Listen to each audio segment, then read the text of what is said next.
Welcome back to మనం TV. నేను మీ పవన్ పేస్వాడ. బెంగళూరులోని ఓ అపార్ట్మెంట్ కారిడార్లో చెప్పుల స్టాండ్ ఉంచినందుకు ఓ కుటుంబానికి అసోసియేషన్ వారు 15,000 రూపాయల జరిమానా విధించారు. ఎలక్ట్రానిక్ సిటీలోని ప్రెస్టేజ్ సన్ రైజ్ పార్క్లోని నార్త్ బ్లాక్లో నివాసం ఉండే ఓ కుటుంబం వారి చెప్పుల స్టాండ్ను కారిడార్లో ఉంచారు.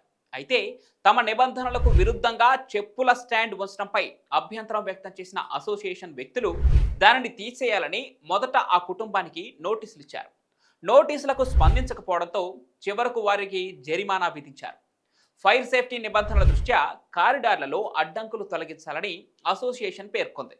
అయితే బహుళ అంతస్తుల భవనం ఎగ్జిట్ మార్గాల్లో ఎలాంటి అడ్డంకులు ఉండకూడదని, కారిడార్లలో వ్యక్తిగత వస్తువులు కానీ, చెప్పుల స్టాండ్లు, మొక్కల వంటివి ఏవి తొలగించడానికి సొసైటీ ఓ క్యాంపెయిన్ స్టార్ట్ చేసింది.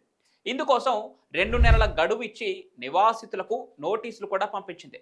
కారిడార్లో ఉన్న వాటిని తొలగించాలని తెలిపింది. గేటెడ్ కమ్యూనిటీ మొత్తం 1046 ప్లాట్లు ఉండగా ఒకరు మాత్రం తమ వస్తువులను కారిడార్లోనే ఉంచారు.